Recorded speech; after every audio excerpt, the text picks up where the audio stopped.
Hello everyone, I'm Vivian from Chemical Engineering Department, first year second sem.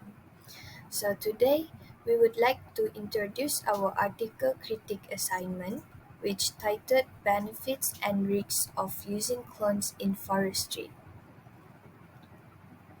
So before we start, I would like to introduce our group members. The first one, Cedric, Salahuddin, Amar, Christina, Vika, and me, Vivian. Vegetative propagation has a long history of application in forestry. This special issue chapter reviews the genetic benefits of colonial forestry in comparison to family forestry. The use of colonial in forestry is true to come with three risks. First, failure of plantation. The second one is loss of biodiversity at the forest and landscape level. Lastly, risk related to vegetative propagation with success rate. To evaluate risk, the number of clones necessary to manage these risks, three theoretical methods are analyzed and described. The safe number of clones, according to all researchers, is between 5 to 30. Individual species are reported genetic improvement and experience. Somatic embryogenesis and genetic selection has the ability to eliminate long-term clonal testing. And the last one is could speed up the development of clonal forestry. Moving forward into our introduction part, and according to the article we choose titled Benefits and Risks of Using Clones in Forestry, written by Harry X. Wu, the article basically focuses on clonal forestry and its potential for genetic gain.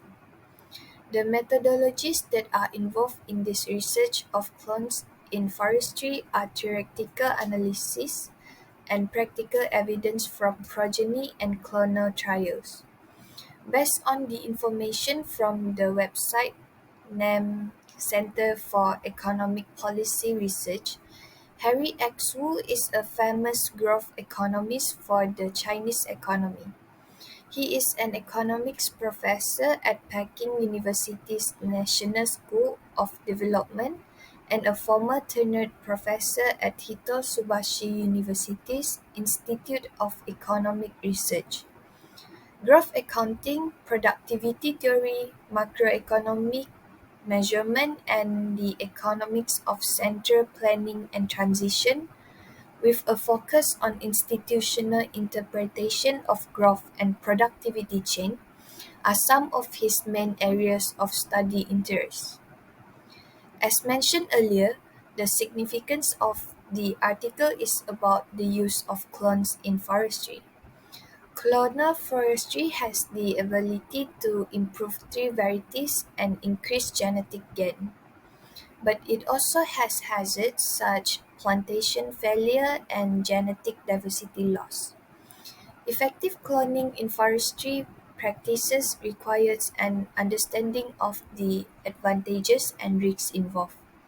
The ability to multiply outstanding trees with optimum features leading to higher genetic gain is one of the advantages of clonal forestry. Now, moving on to the summary of the article. This article concentrates on a crucial subject that is genetic sampling theory. The benefits and downsides of cloning in forestry are discussed in the article. Studies that show higher growth and volume gains compared to traditional family forestry are mentioned when considering the potential genetic improvements that can be obtained through clonal forestry. Vegetative reproduction has many advantages which have long been known. In this article, the terms deployment of controlled pollinated families by vegetative propagation, category 3 and 4, relate to the collection of seed from controlled pollinated CP and clonal forestry, respectively. Due to their ignorance of the potential risks associated with their agriculture methods and the more significant challenges they may have in their farming activities, these results suggest that cloning and testing can effectively double the genetic improvement that can be obtained by family forestry within the same generation, increasing genetic variation in conifers by 5 to 25%. Therefore, there is no relationship between the additional genetic gain from clonal trials and the genetic gain's degree of uncertainty. Next, the risk assessment. The risk assessment used three studies to be based on, which raises some concerns. These concerns are the studies mentioned were mainly theoretical, which means it lacks direct evidence. So as a recommendation, the author could increase the number of theoretical studies to 10 or add one credible experimental study to achieve a higher credibility. Other than that, the limitation is that the relevance of the articles might be affected due to the potential new information emerging within 2009 to 2019. This new information could challenge the validity of the older articles. So to adhere to this problem, we recommend that the author to incorporate more recent research alongside the older article studies, which would further strengthen the reliability of the risk assessment. Hi, moving on to the article critic part. The article lacks concrete instances or studies to support the claims about the advantages and economic benefits of the clonal forestry. According to page 1, paragraph 3 of the article highlights the need for more empirical evidence. The article could have provided a more critical analysis of the limitations and challenges of clonal forestry. The article briefly mentions that the cost of clonal forestry but lacks an in-depth examination. Potential ecological and social concerns associated with the clonal forestry were mentioned in the introduction but not discussed further. The article presents a comprehensive set of writing styles that make it difficult for readers to understand. Using recognizable formats such as tables, graphs, or pie charts could improve the data presentation of the readability. Visual aids like table, graphs are generally easier for people to comprehend.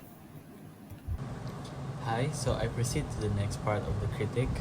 So the article lacks of discussion on the environmental impact of the clonal forestry.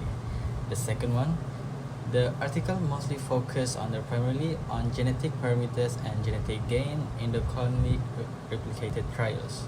The next one, further exploration of these aspects would provide a more comprehensive understanding of the implication of the clonal forestry. The last one, several aspects related to the long-term sustainability could benefit from the further exploration in the article. The article also lacks through the discussion of the long-term sustainability of the clonal forestry. Thank you. In conclusion, the article provides insight into genetic parameters and genetic gain in colonial replicated trials in conifers. Exploring various aspects of colonial forestry is essential to get a comprehensive understanding. This will lead to valuable insight and innovation in sustainable resource management, forest regeneration, and conservation strategies benefiting our planet ecological balance. The article on colonial forestry might be stretched by adding more case study and real-world data to support its assertion regarding genetic gain and the number of clones required to control hazard. It will also be improved by more thorough examination of any potential negative effects and difficulties such as ecological issues and economic viability. And lastly, it would be advantageous to use tables, graph or pie chart to help the readers to understand the materials. The post would become more educational and approachable with this revision. That's all for me, thank you.